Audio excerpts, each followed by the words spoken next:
3, 2, 1, go. Welcome to Coop and Hatch Podcast. Alright, so yeah, that was Team Subaru did our voice intro for episode 7. Oh, you jumped the gun there, Junior. Just pushed one. Yeah, so we're getting our little setup a little bit more official. So, Start again. well, anyways, yeah. That was the Team Subaru just did the intro for us when we went to NRX for the podcast, and yeah, that was freaking cool. Couldn't believe they did it, but Yeah. we thanked them. Oh yeah, and thank you to the lady that held the camera. Yes, thank you. Mhm. Counted it down for us. Awesome. Yeah. So, you want to explain why we're not talking about special editions? Well, this weekend we went to the races. Mm-hmm. We love Rallycross. We've been to 3, 4. I would say 3 big ones and about 5 little ones because we've done some of the Rally X stuff that's really local here. That's true as well. So, Yeah, so anyway, we went to the races, and while there we took the winners of the tickets. Sorry if you didn't win, but we had a great time. sure did. Right. Derek and Madison, thank you for all just the great memories and coming and being part of our family. Like this is what we do. So thank you. Derek, thanks for driving. Give me a ride in that sick SS. Okay. Woo. He's got a Cobalt SS that it spanks cars. We'll have to do a Yeah, interview with him. Yeah, So- it's probably one of the coolest Cobalt SS. It is the coolest Cobalt SS I've ever seen. Yeah, it's sick. Oh, yeah. Appreciated the ride out. Mm-hmm. We'll get back at you on that. So, we went to the races. While we were at the races, we were talking about all the incredible things that the Rallycross offers that other races don't. For example, as a kid, I think in one of the episodes we talked about how I lost my dad when I was 6. So I really That's didn't. number 1. Yeah, so I really didn't have that father figure to take me out and play ball and Go to the races. go to the races. But I did have a really, really cool neighbor, and he would occasionally invite me and his son, who was a lot younger than us, but he was taking his son to the races, and so they would invite me. I think he felt sorry for me, but anyway, it was just awesome. Can we cut that out? Yeah. Okay. It was just awesome. He would invite me and would go hang out. In the town I grew up in, we had I think it was an 1/8 mile oval track. Nothing big time, not NASCAR level, but when Was it on dirt or is it paved? it was paved. Okay, so kind of more NASCAR-like than rally-like. Yeah, Okay. we had the I'm sure people are just sending whatever they could around that thing like you would in rally, but structurally more NASCAR-like, but still cool. the actual race was oval on pavement. And one of my high school buddies still races, not at that track, but out at the Verona racetrack. Is it the McLeods? No, Hunt. I've shown you pictures of his race car. Oh, is McLeod the one that does the salt flats, right? No, that's the Clouds. Oh, the Clouds. I thought it was McLeod. No, McFly! no, nothing related to those two. The amazing family. We'll talk about that another day as well. Oh, his dad? The goal that he set? Oh yeah. Oh, it's we'll talk about another one. Yeah, when we talk about the salt flats. Oh, we'll talk about him. Yeah. So anyway, it was just awesome as a kid being taken to the races. You're sitting down pretty close to the pits, the noise, the smell, them flying by, and I don't think that's really changed. I was asking Matson if he remembered the first time his cousin and I took him to races. We were up in the Central Valley, and there was a massive Volkswagen meet. They had a This is where it started.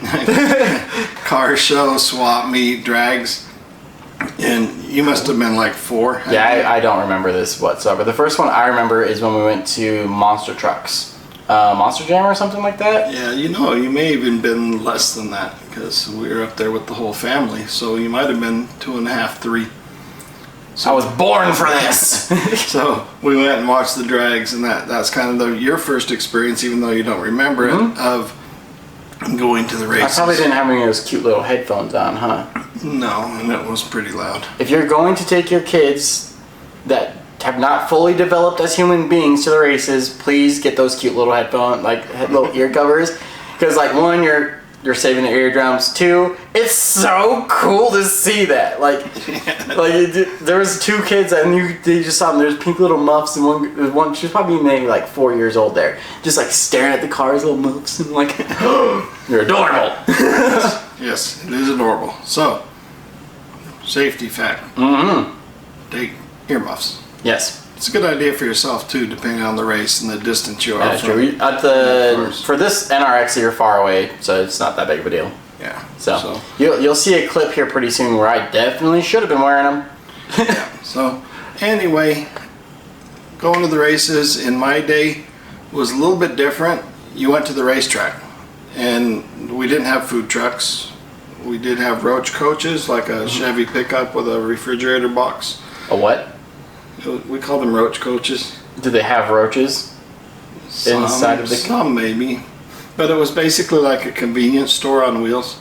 Oh, cool. Okay. They'd show up. You open it up. You got your chips. You got your snacks. Your Hostess. Gotta have Hostess, and then all your drinks. And they didn't make food. They just sold you. And some of them Some of them may have had pre-made sandwiches, but so. Like when we did the 8th mile drags down to the stadium, or the track days down to the stadium, there may have been a roach coach there. Nothing like the food truck barrage. Oh no, I had pad thai. Pad thai. I had some Hawaiian. So that part of it was totally different. The actual race tracks had concession stands, so you could go buy your food, hot dogs, like a typical hot dog, hamburger, chips type thing. Yeah. Okay. And for those that drink beer, cool. Always beer. So that was kind of what it was kind of like. The Carlsbad drag strip, the oval track in. Was the Lion Speedway still going when you were a kid? That was farther north. Okay, but yeah, I remember Lions is a very infamous track. I don't think it's around anymore though. I'm not sure. We had the Riverside Raceway. We used to go up there. Cool. Not very often, but made a few trips up there. So, but the feeling, the adrenaline, the love of just watching crazy people get strapped themselves into a whole lot of horsepower and just go for it, and they're fearless. It's insane. There's it's when you see them turn on their driver brain, they're a whole different person. It's amazing. Yeah, when they get into that zone. Yeah. Whether it's the drags where you're seeing the 1,000 horsepower motor fire up and just rumbling, shaking the ground, or with the Rallycross. I think you have a video of them launching at the one in Long Beach we went to. So the feeling's still the same. And if you love cars, if you love racing, even if you don't, you need to at least experience going to the races once or twice. So this weekend we went to the races. Next week we'll do the special on the factory cars, and then the week after that we're going to the flat track races here in Salt Lake. So we'll go a little bit into the motorcycle world because as you know we also have bikes. So that's kind of the deviation. Hope you don't mind, but I think you're really going to enjoy this as well, especially if you're not that familiar with Rallycross. I really so underrated. wasn't. I was familiar with what was that we did in St. George. We did autocross. Autocross. So I was familiar with autocross. Watched guys do that when I was a kid in San Diego, and then when we lived in southern Utah, they would set up a couple meets a year. Yep. So the first time we rode in Matson's, the test drive, I didn't even own the car yet. The test drive for my RS 2.5 was literally me autocrossing it. Yeah. And then the week after that, we come up here to go cruising with some friends, and we went flying through one of the canyons into Mexico. Yeah. And Mexico. it was probably not even full week. I didn't even know the car, and I was already driving it like I was born in it. He was not. He was nervous. It was like 1 in the morning. We're with all the car guys, and they're all, let's go to the canyon. And I'm like, dude, I want my pillow. And so we're not used to the car. We're not used to the tires. We're not used to the road. It's dark. And when we get to the top, the lead car gets the group together and says, hey, when you see me hitting my brakes, that means there's a deer in the road, so slow down. And I'm like, great, not used to the car, not used to the road, not used to the tires, not used to the brakes, and there's deer in the road. So yeah, and it's like 1:30 in the morning. And that's how long it takes to get to Mexico from here. So, and that one is, there was a particular turn when we were leaving. It's not a full 90, but it's pretty freaking close. And all of us, like, I've driven maybe on that road twice before, so I knew it was coming, but I didn't know how, in the car I hadn't just bought, I did not know how to drive it, but I knew how it handled enough, and I knew the road enough to know how far I could, like, actually do it. And so everyone was kind of slowing around the bend, and I'm like, it's all-wheel drive, I'm fine, just throw in the second gear and whip it around the corner. And he's like, all right, like, that was really cool, but do you mind if we slow down a little bit? And I was like, all right. That was actually the first time he ever said I was a better driver than you. Yep, by far. Anyway, so moving on to what is Rallycross. Yes. Okay, so this part, the next 3 slides is just like a big breakdown. There's no pictures. It's pretty boring, so I'm just going to go kind of quick through it. Mainly just to help get a little bit of history on Rallycross since it's relatively new here. So we'll go into the structure of Rallycross. So Rallycross is small scale WRC, which is World Rallycross. Like, so when you see those pictures of like Subarus flying through the woods and stuff like that, super dense forest or in the snow or whatever, that is the official like big guys. They're like, that's equivalent to F1 for in this series essentially. Where WRC came from actually goes pretty much all the way back till when they were racing minis in the forest and on beaches in the 60s. Like, that's where rally kind of started, was just in that they would make all these dirt courses out in the fields in Europe and just fly through them. And they were driving whatever they had. Anything. No safety, no nothing. Nope. Peugeots, Fiats. Yeah, and they were going at like 80 miles an hour. So imagine a four-wheeler, because that's about the size of a Mini Cooper, slammed, and then you're flying through the woods with on dirt roads, on 60s suspension, 60s safety, 60s motors, little tires, itty bitty, and they're like, that's insane. So yeah, it pretty much started there. It evolved into different types of races as well. So the most notable is Group B. We've talked about it quite a bit. Group B ended up turning into Group A because of like how many deaths happened between not just drivers but fans as well. And so once they were like, okay, this is getting out of hand, they made Group A, added in a lot of safety, a lot of power restrictions and whatnot. But then everyone got bored of Group A because you took away the excitement. And so that's where WRC kind of took over that part of it. They brought the safety from Group A but the power from Group B, and that's kind of why we have WRC now. But WRC it's all over the world, and we get some races here, but not a whole ton. And I don't think there's ever been a WRC in Utah. But to go to an event like that, you got to fly somewhere, you got to go out and rent a hotel, and then you got to pay for the tickets, the food. So it can be pretty expensive to get into that side of stuff. I mean, even if you're looking at F1, it's the same way. But with the Rallycross stuff, it's kind of a small scaled version, and it's compact, so they can go around the US or other countries and race in smaller courses. So they're doing basically WRC as a short track race rather than a point A to point B race. Which is really unique to bring that much into such a compact little unit that can just travel as a group. Right, and it's also in stadiums or racetracks, so you're not dealing with nature as much. Yeah. I don't know how many people have hit animals when they're flying through the forest. Oh man, there's countless videos of people almost hitting cows in Africa while they're racing. So I mean, the safety factor's a little better. I mean, you're still... Yeah, well, I mean, this weekend, I mean, we saw one of the cars hit a barrier at 50 miles an hour, and that's a 3-foot barrier, and there was people behind that barrier, but they're totally fine. If that would happen in the 60s, the people behind the barrier would be 50 feet the other way. Like, they're just going to get wrecked. And so, yeah, Rallycross is a very compact version, and specifically NRX, because it's being run by Nitro Circus team.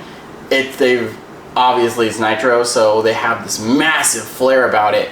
But the structure on how a WRC or Rallycross works is you have heats, so that's equivalent to like rounds or like matches. But then inside of that you have 3 to 6 laps, and so total you'll have between like 9 to 12 laps per full race. And so that's the qualifying heats. Yes. So they'll have the qualifying heat, then you'll have like the last chance heat, and then you have the finals and stuff like that. So the full thing is 12 races broken into 3 smaller races, just getting people into the right spots for the final race essentially. So they normally run in like 6-car heats, but in the finals they run up to 10 cars. Yeah. Which when you see these tracks, you're gonna think 10 cars. Yeah, in that track. These tracks are in some spots not even 2 car lengths wide. Yeah. So. Like it's literally 1 car fitting in it. And then the last thing is there's 3 levels of different cars. You got the Sierra cars, it's kind of for beginners and whatnot. Ken Block's daughter took 3rd this weekend. Yeah, that was awesome. Super cool to see her race. He was there talking and being interviewed, but we didn't see him. We're on the other side of the... Yeah, we were watching the races, but it was cool to see the growth that is going to be happening from her specifically, because, I mean, look at her dad. Well, I think this was her first race. Yeah, this was her first race in the Sierra. They were talking about her doing go-karts. There's actually so this race for this weekend was actually the official debut race of NRX. There's been an NRX performance for last year in 2019 when they were with the Nitro World Rally or the World Games when they came here. But this was the official. They're turning this into a series race, and so there's a lot of new young people in getting into these teams now. And so like one guy, the youngest one on the Subaru team, had never hit a jump that big ever. And so he just took a $600,000 car, went 80 miles an hour up a ramp, jumped it 100 feet straight. It's got a 30-foot drop, in some spots a 50-foot drop, and just buttered. The distance from the jump down, because at that point there's 3 levels of track, which we'll show you. So if you miss, like if you jump and you're short and you fall, you're dead. You could fall like 60 feet. You're dead. And the thing is that I thought was crazy, it's a 100-foot jump. Some of these guys were landing 40, 50 feet past down the jump, almost on the flatland. So if 80 is the minimum to go off it, these guys are probably pinned at like 120, just cranking through it. They're just flying, and they fly an extra 30, 40, 50 feet. It's incredible. And the fact that the car, well, most of the time the cars were keeping up. Sometimes it landed pretty hard. One guy had a couple blowouts. Yeah, he got a couple punctures. But yeah, so that's kind of just the structure of it. It's very motocross kind of based, is a good way to put it. So kind of what we were talking about earlier, why is it not as popular? Why is it kind of an underdog type of race? And this is all very opinionated. It's not like factual, but it's just kind of, it makes sense, and you tell me if you disagree with this. But F1 obviously has been around forever, and it was one of the first worldwide like media present sports. It's older than football, not soccer. Or American football. Yeah, American football. And so then after that, we have Indy 500 and NASCAR, and all 3 of those things have one thing in common, and that's just straight out speed in what's mostly a straight line. Like you have curves and whatnot, and it's all about just... F1 has a ton of curves. You have a ton of curves, but it's also not like this. They're pretty like on flat. But So theirs are all based around just pure speed and precision, where Rally it was born of just rednecks out on the field. So I don't know if those Europeans are going to like that. Classy hunters. What is a country boy in Europe? Can someone answer that, please? What's a country boy in Europe called? So yeah, what's a cowboy? What is Australia? But yeah, so it's not as popular here just because like our cars just weren't built the way they just can't rally. Well, and most of the players also are European based. Yeah. Like one team, or one of the gentlemen we talked to in the pits, he was from Romania. Yep, his team's from Scandinavia. The winner's the guy that won's from Sweden. You know, so there's a lot of European influence. Very much so. There was a group there from my mind just went blank. Jamaica. Yep. Jamaica man. He was flying too. He did good. He was good. I think that was one of his first races in a big thing like this too. So that's like, and he was in the supercar set too, which is nuts. But yeah, so that's kind of my theory. Is it didn't get popular here because all the cars we were building are pony cars. We had muscle cars. Muscle cars are good at going straight. You try to go around a corner as fast as these guys are in a muscle car. You're just gonna slide. You're gonna drift. You're gonna roll. So I think it was more the structure in which we had our vehicles based around just was not compatible with this style of racing back in the day. And so because it didn't start at the same time as all these other ones, it didn't it's a baby compared to them. Right. So it just really hasn't caught on any big scale. No, not yet. I think now that Travis Pastrana and Tanner Faust are both in this, I feel like this could be a very good type of race to go to outside of your normal stuff. Because I kind of feel like drifting is like the new fad. Totally understandable. It's amazing what those guys are doing, and like watching it and understanding it's insane. But I feel like Rally is going to be a very good competitor for that style of racing too.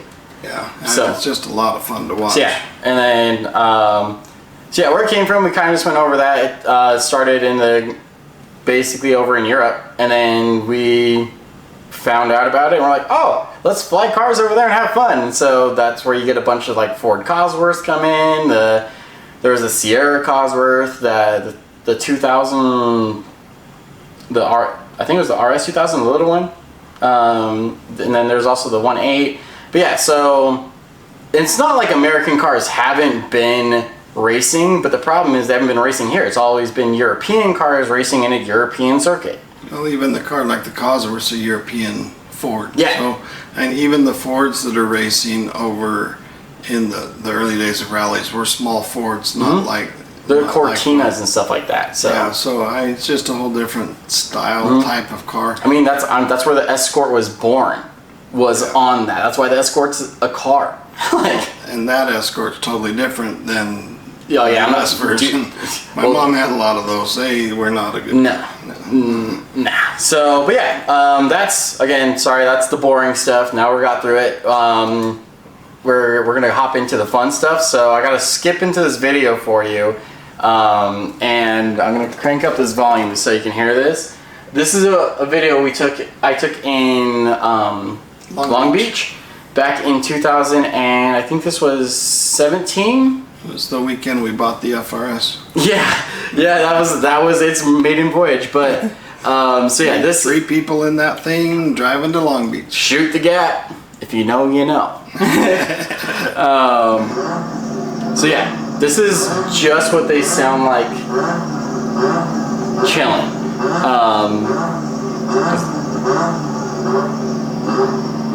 Where's the... Okay, we'll just keep talking over this. So, let's just stop talking and then cut it. Oh, just cut it to the jump. Okay. Why does it not have it pressed? I can pause it and I can start over, but I can't. That's weird.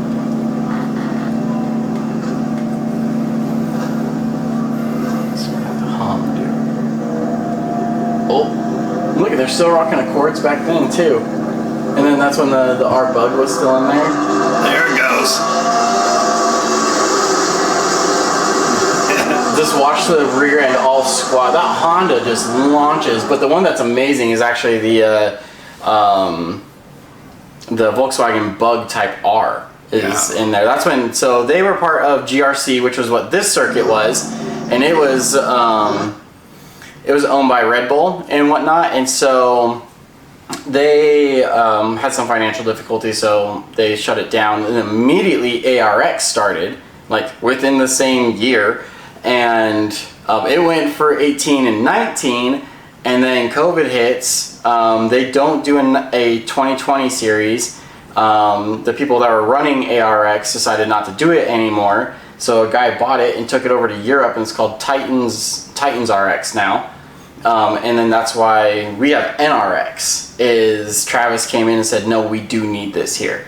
So thank you, Travis. Thank you. You are a great man. And thank you for doing the intro again. Like, that was so cool. He's going to be watching. Right? This. You know, I can pray. So yeah, our experience with Rally is basically going to the shows and whatnot, but my beginning of my driving experience was all in the dirt. I had a 66 Baja Bug that had bigger rear tires than our Durango.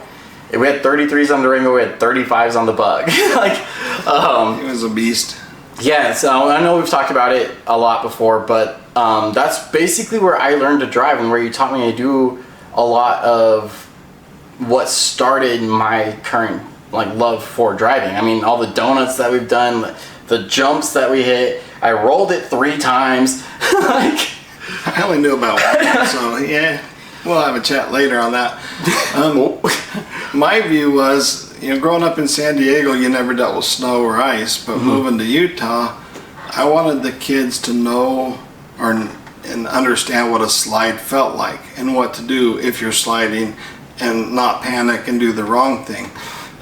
So where we lived at the time was out in the country, and you could get to one of the largest off-road parks down the street and up a couple dirt roads. So we had hundreds of miles of dirt trails to just go have fun on, no matter what we had, whether it was a Durango or the Jeep or I ran over a tree out there on the Jeep. the Bug.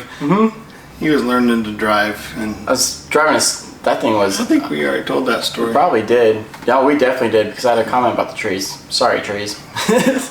So, and my comment was better than a person. This is true. So what? That's my experience of getting into rally, and obviously now I have the Subaru, and we've gone to all these rally events and been a part of it and talked to the crews and stuff. And so I would consider that as obviously your experience. But what was your experience when you were growing up? What was the rally equivalent? I knew about rally, but it really wasn't that popular. But growing up in San Diego, a lot of people I knew were into off-road racing. Whether people worked on cars or had cars or worked for companies that made parts for cars. The off-road scene there in San Diego was huge. Jackman wheels, Chineth dune buggy frames. Those were in the town I grew up in. So you just grew up around people building it, so it's crazy things. And were those same people going to those the Friday, Saturday, and Sunday meets, and you would talk to them, or is it more connections through them? Some of them, but, okay. So these guys are super local dudes that just are building stuff because they want to do this. Right. Okay. Cool. Yeah, and a lot of the big names, if you go back and look at the off-road history of the 70s and 80s, there's a lot of big names out of San Diego, and also Riverside, that whole Southern California. Yeah. Do you think that has to do anything with the Baja being down there? Probably. Because that's the only thing I can think of that was running similarly to this, but obviously it's different, but they did put Baja Bugs in there, they put lifted Gias went in there, so it's kind of the same thing. Yeah, very, very similar in the early days. Just a lot taller. Yeah, you take a Baja Bug from the 50s and 60s and compare Yeah. it to a trophy truck. You know, Yeah. there's no comparison. No, definitely not. But, you know, there's still every class Yeah, of it would racing. have been equivalent to like the Sierra class that we have. So still really cool to see them out there going nuts. Yeah, and Okay, cool. one of the guys at high school had a race buggy, and he was going up to the Mint, I think it was. It was up in Vegas, and I was 16 at the time, and a lot of the kids from high school were part of the pit crew, and he had a big motorhome. They were all riding up together, and This is a great combo already. I begged my mom, I'm going to Vegas for the weekend, and she's like, heck no, you are. And, you know, I tried to explain Give it. grandma a heart attack. Not going to Vegas. We're in the desert by Vegas. I don't know what's worse though. A bunch of 16-year-olds out in the desert with a high-powered car, or a bunch of 16-year-olds in Vegas. Yeah. Neither are great options. I don't know if the team went to Vegas. I know a few of the people that just went to watch did. But yeah, so I was a little upset. And then later in life, when my kids were 16, and I was thinking, I was that age, begging my mom and getting really upset that she wouldn't let me go to Vegas at that age. And like, I think I understand now why. Yeah. Why now? It's a funny poor grandma. Gave her a heart attack. So yeah, we'll talk a little bit about the races that we've been to. So the first one we went to was with our buddy Josh in 2018. This is where that video came from, was the GRC race. And it was in Long Beach. It was actually on like one of, not the harbor, but like one of the docks. Yeah, one of the docks, and they turned the entire dock, so, and they brought in dirt to like add in dirt banks and stuff. It was sick. But the coolest part was there was a full-on battleship as the background. You could just walk on and go watch races from a ship. That was really That cool. was insane. So like I like vividly can remember we walk in, right here is like all the main stage, and you see this, and like here's all the food trucks over here, but you could take a left and go back the way you just walked. There was a fence right here, and that was all the pit crews. Yeah, and you so could just walk through. Yeah. You didn't have to buy a special pass. no, nothing. And even just to talk to the crews, we learned about how they make these body kits and like the crazy compounds that they're using, and they actually spend time with us teaching us about these things. Yeah, and like it that was happened amazing. exactly this weekend again. Like it's so cool that is the just absolute. That's almost the soul of rally, is that connection. Right. They're just such a personal touch. You know, everybody has autograph times and press times, but as you saw from the video, and they're just so cool and treat everybody so nice. Oh yeah. You don't see that in other. No, I mean try like races. it's still mind blowing thinking that they did that, because I was like, try to do that with any F1 driver, even F2 drivers. They would never. You couldn't pay them enough to do that, and they're just out here they're a fan of the sport, even though they're driving. It's just so like admirable is a good way to put that, I guess. It's amazing. Like one of the cars had a really cool spoiler on it, so I went up and talked to. Oh, you'll see it. It's really sick. It was the driver, and he seemed like the head pit crew guy. Yep. They were talking, writing notes on a little pad, and so I just stood there until they stopped talking. They look up and they're like, "Hey, what can we do for you?" You know, so I said, "Hey, where'd you get that spoiler? Or do you make that? Do you sell It was an those?" ECS one, right? Yeah, it was an ECS spoiler. It was, oh man, it's so cool. Yeah, we're gonna look that up. So Yeah. So these pictures are from the GRC races. This was the Subi team. This was Patrick Sandell and Scott Speed. Scott Speed's still on the team. And so these are their cars, and this is just the point of view that you can get there. I'm like, so, but yeah, GRC again was put on by Red Bull. They kind of shut it down mainly just because they couldn't find any like corporate backers. So then we went to the Nitro World Games 2019, right. and that's when they had a bunch of the ARX cars. So basically, all the GRC cars and now NRX cars were there to put on a show. And it was still called Nitro Rallycross, but it wasn't like a race yet. It was more of just like, oh, bring out your cool cars. you guys are in the West Coast anyways, let's just go ham on this massive jump. And because Travis sent him an invite, everyone's like, yeah, cool. Like, so like we saw, you can see a picture. That's here. Tanner Faust just launching it. We saw Ken Block launch that thing. Like it was in Scott Speed, like literally jumped the entire thing. Like I think he landed at the base of the jump when we were there. It's just insane. Yeah, you know, 100 feet distance at that speed. He probably did another 70 on top of it. It was amazing to see a car fly. Like it's insane. And then when you get 2 or 3 close together.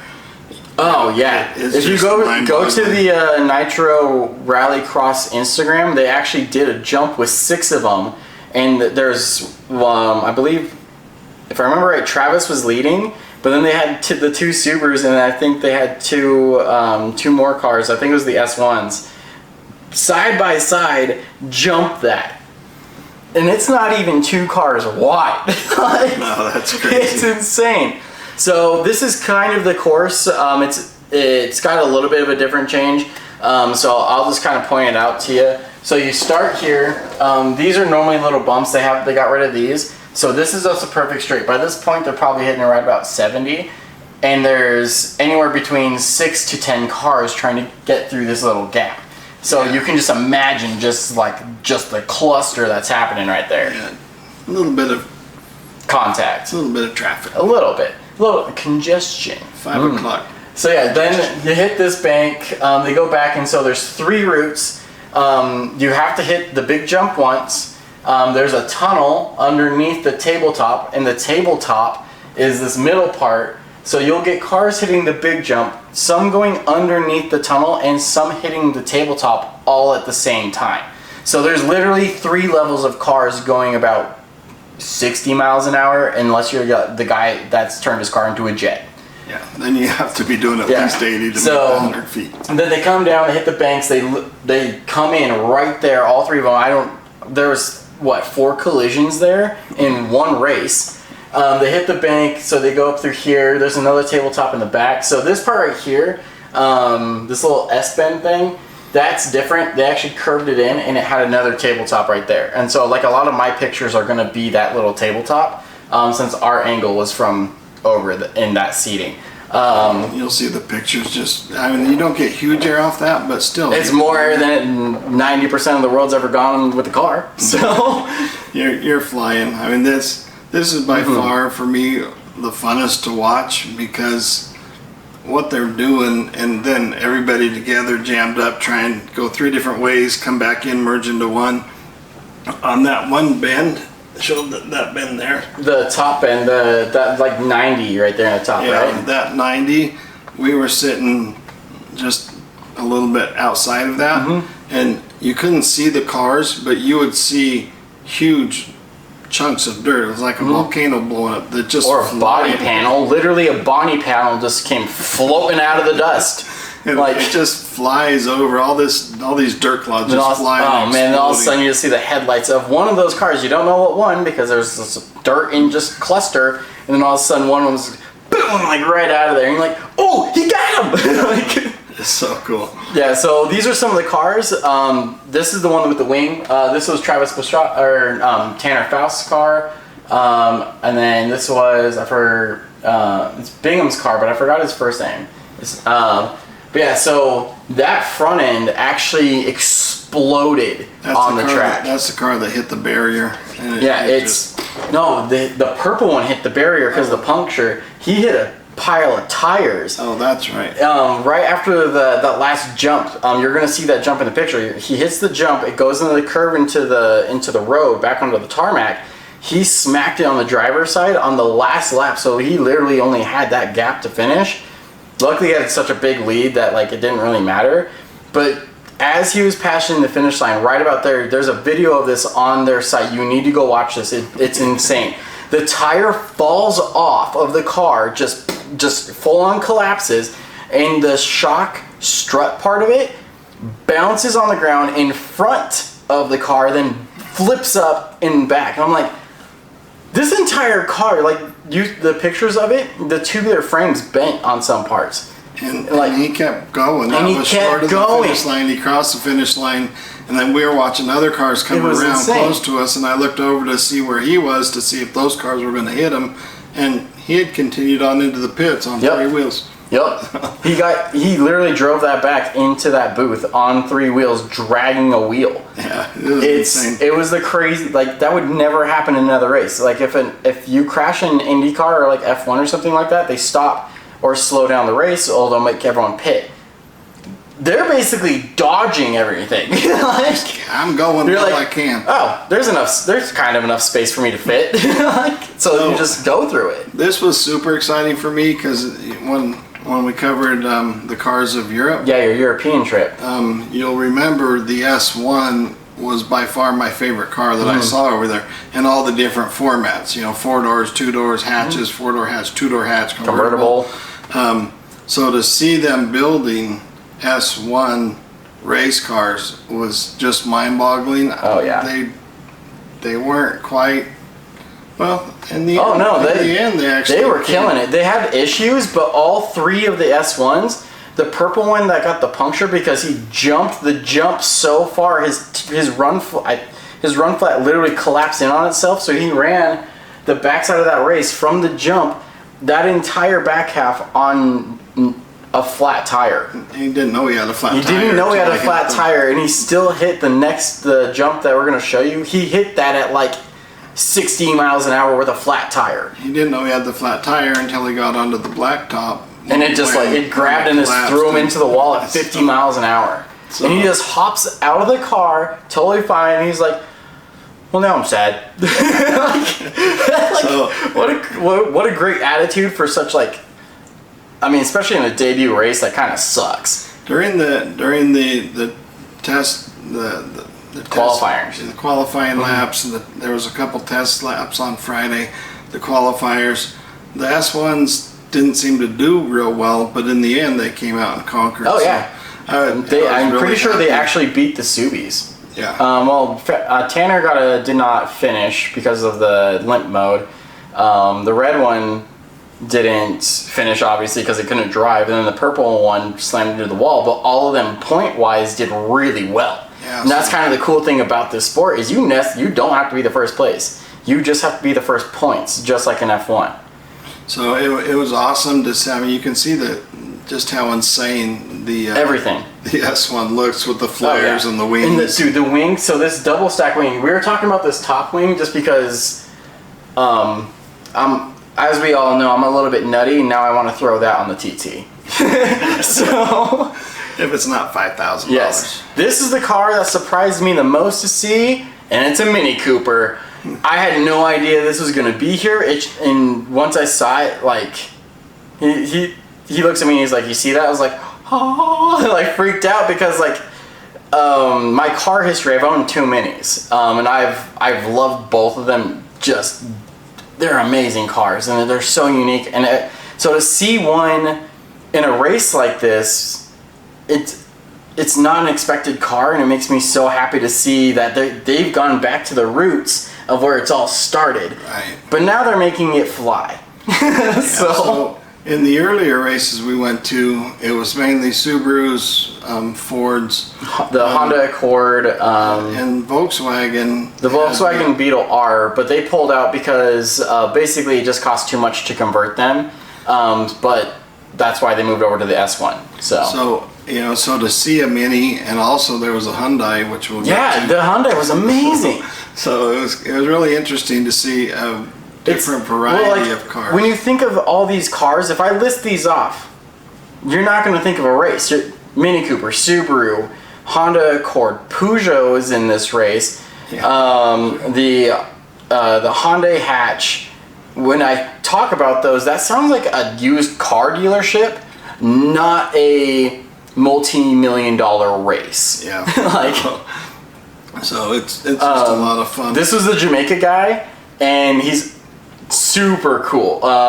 It's in a Fiesta ST, but the fact that he's got a Fiesta ST racing up against bigger classed vehicles is so sick. And the thing I really like about it, he put his uncle's name on the back window. Yeah. I thought that was a cool class. And they were all there, the whole family. Yep, the entire family came from Jamaica. Root them on and watch them race. You'd see them on the end of the grandstands, the Jamaican flags. they were having a riot over there. It was really cool to see, like, just what I would say a form of fandism. Is that a word? It is now. It's now. But just that amount of enthusiasm inside of a race like this, because like realistically, Americans don't go crazy at like we got the little things that we slap together, and you're like, woo, you did good, and they're over there like, yeah, like they're just ready to start a war. Like, it was fun to watch them and the family get. Yeah, he did great, and like. And we got to see that car in the pits too, and it was super cool to see how much like their family just loves being part of this. Yeah, it was amazing. Yeah, it's. And he's part of the same team as the Honda, right? Yeah, so his partner is the next car is the Honda Accord. This thing was insane. Like the amount of squat that this thing got when it was like going in those gears, it looked like it was just straight up in the flat. But in the fact that it's an Accord keeping up with an STI, when think of that in just like day-to-day world specs, no one's gonna think that. Yeah, we didn't go look at the car. We didn't get a lot of details on it. I'm wondering if it's all-wheel drive and how they did that, because the lightweights, which we kind of skipped over. Yeah. There's the ones that The Sierras. Yeah. That Ken's daughter was driving. And then there's lightweights, Yep. which is owned by one man out of Eastern Europe. Yeah, Scandinavia? No, that's the other way. He built his own league to compete inside this, but they're called lightweights, and they were the Ford. They're Ford Fiesta STs, and that's why the Jamaican guy is really impressive. Is he's taking a lightweight class car, built it to a super class car, and is racing with them. So that's really cool. But and we got, I would say, pretty exclusive details on just like a lot of how the lightweight was built and whatnot. Yeah, thank you, Eric, and your guys' team for like just letting us into the pits and like. Outside of sitting in the car, I got as close to the car as you possibly can. Yeah, we'll talk about Eric on another episode. An incredible individual, and his story's amazing. Yeah, like he's got the coolest like race story ever. Yeah, so. And this was his first race. Yeah, he did pretty good. Yeah, he came from the Can-Am race circuit. He bought a car, and a month later. We'll have him explain all this though. It's way cooler coming from him. But yeah, so it's cool to see an Accord out there, and then this is the Hyundai. It won. No, it was the Peugeot that won. He got second or third, I believe. Is that the hemp car? Yeah, that one's sponsored by hemp. Yeah. So, cool. I have not even heard of a Hyundai i20, so European spec. Yep. But it was when they were announcing it and they talked about Hyundai, I just looked at Madsen and said, what? Yeah. But then you think about what they've done with like the Veloster N, and you're like, oh, okay, that makes sense. I'm surprised there's not Toyotas in this. Yeah. That's what I'm surprised there's not a Yaris GR here. Yeah. That's kind of mind blowing. That is pretty surprising. And then obviously the Subarus. I mean, Subaru and Rally is peanut butter and jelly. Like it's the sun and the moon. Like you're gonna get one, you're obviously getting the other. And so that small tabletop is the one I was talking about. So this car right here with the white wing, that was Scott Speed's, and then the yellow wing is Travis. And then I forgot the third driver's name. I'm so sorry. So yeah, and then you guys are gonna think I'm obsessed with Peugeots because this is like the third week in a row and I haven't mentioned them. But there's a Peugeot. It's the 208, and they killed it. Yeah, first and third. Right? First and third, and they're brothers. And his brother won the 2018 series. And so he just took the debut win in NRX. So these two are going to be awesome to watch their careers, especially how much they're going to probably stay on the same teams, but how much they're just gonna fight the crap out of each other. And look how beautiful that car is. I know that wrap. The wrap's supposed to look beat up like that. All three of the wraps were completely different from each other, which was super cool. Yeah, I mean, just an incredibly beautiful car, and obviously a killer car because it dominated. It won. So yeah, this is a picture I got, and I was like, I just wanted to sum up Rally in a way, or NRX in a way that you wouldn't see in any other way, and I think this picture really defines that.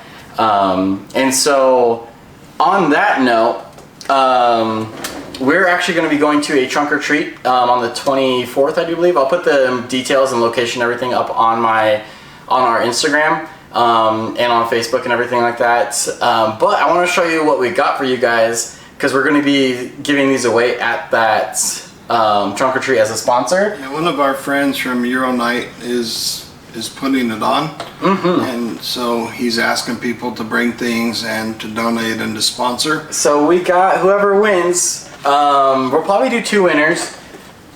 This was signed by Team Subaru, so Travis is here, Scott's here, and then I gotta remember his name. I don't know what it is, but so yeah, we've got some posters for you guys.